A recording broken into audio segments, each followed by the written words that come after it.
It's really quiet. Yeah, let's do that. It's as much as I can go. I'm maximum volume. Can you turn up your volume? Well, I can hear you at normal volume. Interesting. I am at maximum volume on the video. Was it this quiet before? No. It wasn't. And you can hear me just fine.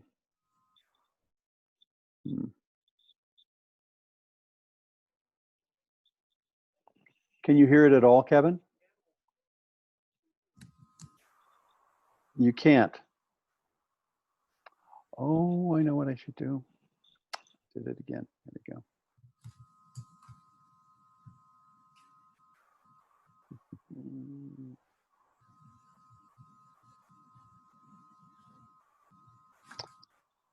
Okay. I think what I was hearing before was the echo. I think so too. And I'm just getting it. I've got too many windows going on here, Kevin. That's my problem. There we go. There we are.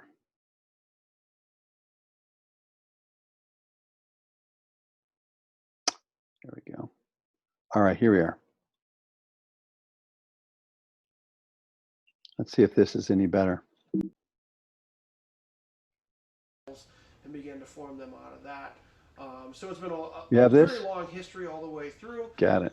They used to just be straight pieces of tubing, and then they started to put bends in. I rewound it to the beginning so we could see it all. And then they put on things like keys, almost like you would see on a clarinet or a saxophone, something like that. And then we came up with these things called valves, which made all of our lives much more easy, and made it so that we could play all the different notes on the trumpet. I happen to like these very much. But how has it been used in music, and what are some ways that composers have used this very effectively? In my opinion, and I know that I'm biased when it comes to this, but I think trumpet is one of the most versatile instruments out there. It has a sound all its own for sure, and so you can't achieve every tonal color with it, but there's a lot of things that you can do. Many composers, as I said, have used it to maybe do some sort of a signal. Beethoven used it in one of his Leonore overtures. It's an offstage call, supposed to signify that help is on the way.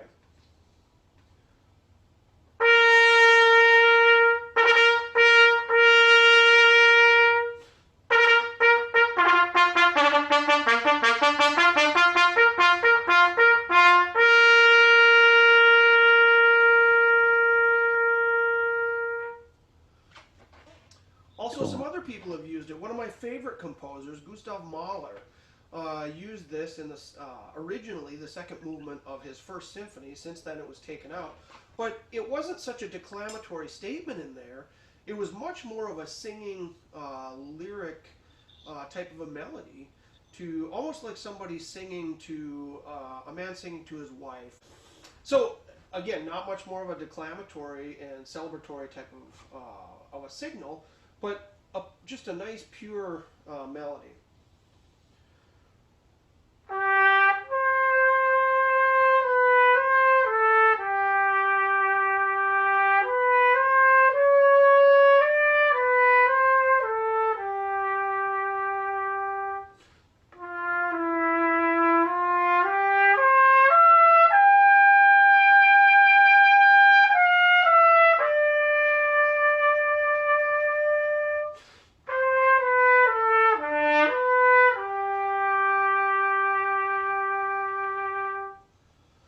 So much more beautiful. It's not that strident call across the hills, but it's much more of a singing type of a tune. And you can do all these things and achieve a lot of different tonal colors and be able to deliver all sorts of different emotions and thoughts, I guess, to your audience. So keep it open. You can use trumpet for a lot of different things. Okay, so let's talk about the range of the trumpet that typically you would be writing for. I'm playing on a C trumpet, and the trumpet has a range of approximately 2.5 usable octaves. Of course, you can play higher than that or lower than that. And for C trumpet, that would go down to about a low F sharp below middle C. And then all the way up, about 2.5 octaves up until high C.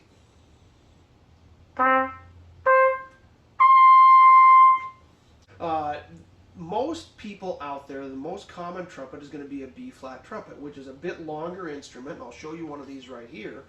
Here's my C trumpet. This is what I do about 85% of my playing in the orchestra with. This is a B flat trumpet. As you can see, where you would put the mouthpiece in until the first bend is a bit longer. And so, if I were to play those same notes as I just played on the C trumpet, on a B flat trumpet, it's all going to be one step lower. So it's keyed in B flat.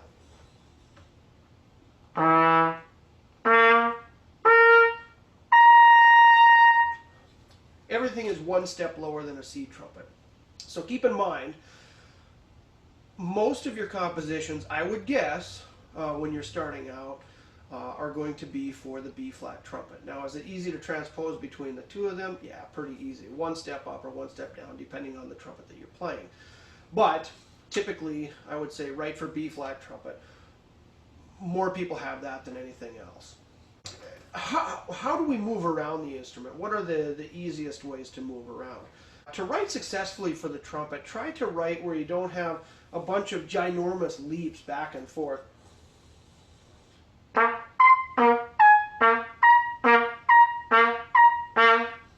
It can be done. Is it practical? Not really, outside of very, very few situations. So, certainly working within scale patterns or whatnot, that's an easy way to move around.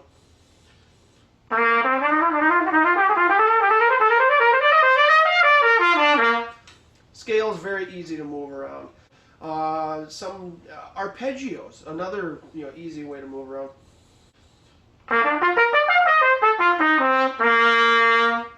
Very easy to move around that way.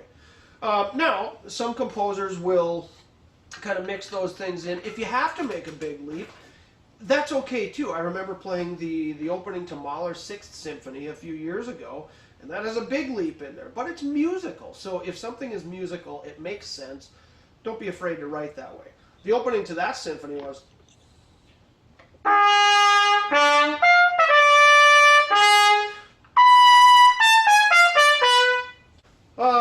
let's talk about dynamics. The trumpet, as I said before, is a very versatile instrument. You're able to use it certainly at a loud dynamic and at a soft dynamic. One of my favorite little excerpts from an orchestra piece is written by Richard Strauss, and it was in a piece called the Alpine Symphony. You're taking a walk through the Alps over in Switzerland, and in there, they're in a canyon, and you can hear almost like you'd be shouting, and you'd hear the echo coming back across the canyon. And he uses the trumpet in this excerpt to, in a very effective way, in that echo sort of thing, to play some of it loud, and then you hear kind of the softer echo coming back. It goes like this.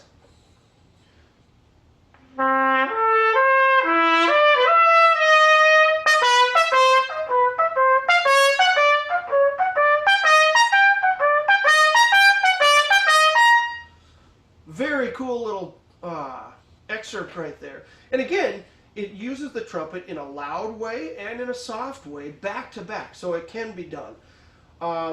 Many of the other great excerpts have to be played at piano or even pianissimo. So as soft as you can go.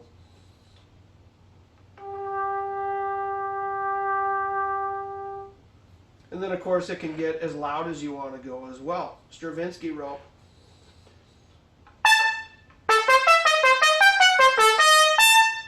certainly loud. One cautionary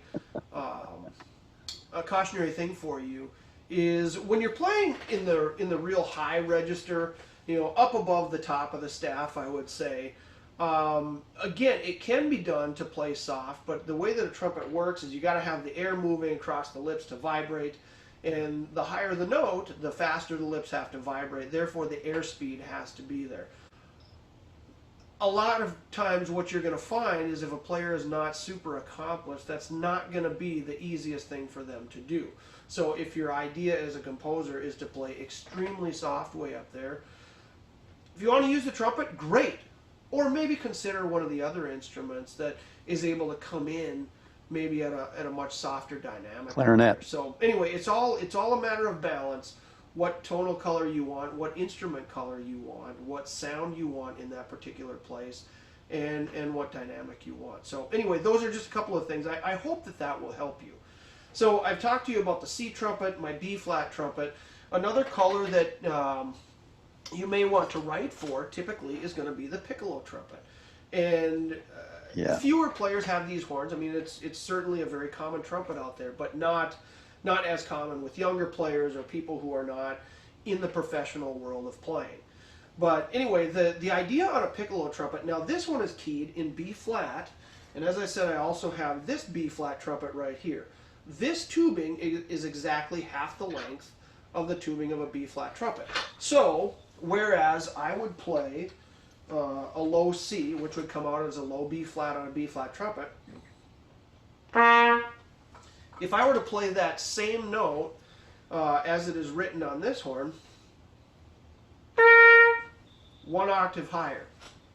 I want to tell you, as young composers, this does not mean this is essentially an octave key to say, wow, we can play way up in the stratosphere now. It still takes plenty of chops to be able to get up there. I guess the main thing that I would tell you about the piccolo trumpet is that it's a different color. It's a more compact, more centered, more of an elegant sound, I guess, if you will.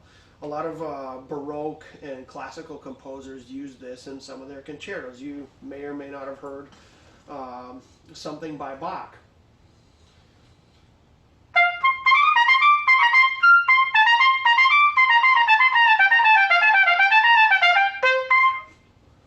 Something like that. So again, there's a little bit more elegance to it. It's a smaller, more compact timbre. That's what you're going to get out of a piccolo trumpet.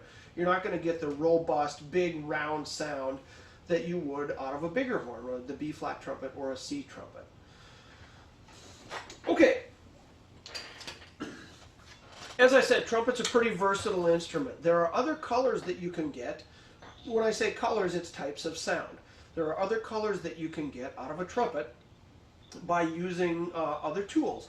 Mutes. The most common mute that you're going to see is what's called a straight mute. Now these might look a little bit different than mine, that's okay. But what it's going to do is a mute essentially filters out some of the harmonics that you hear and it just gives it a different sound. So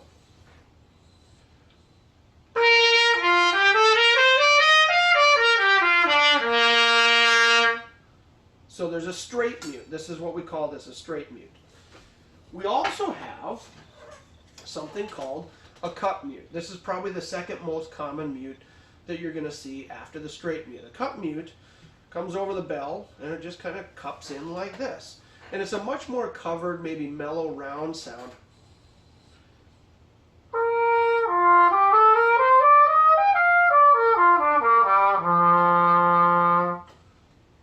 Cup mute, very cool. Very neat sound, very mellow sound if you want to use that. And then the other one is what's in the orchestral world called a wah-wah mute or a Harmon mute. And again, these are different sounds. Now these can be played stem in, stem out. 99 times out of 100, if you're doing anything jazz related, the stem is going to be out. But I'll demonstrate it for you both ways. Why they call it a wah-wah mute is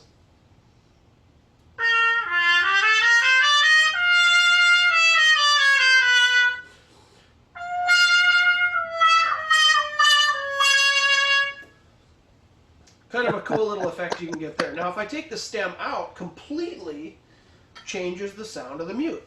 And this is much more what you would hear in jazz or maybe in some of the old 1930s, 1940s type of music.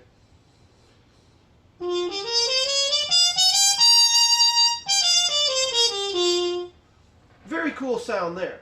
So I hope these are some things that can help you as a composer to know what are the sounds that I want, what are the colors that I want, and what can I do with the trumpet, and some ways to use it effectively.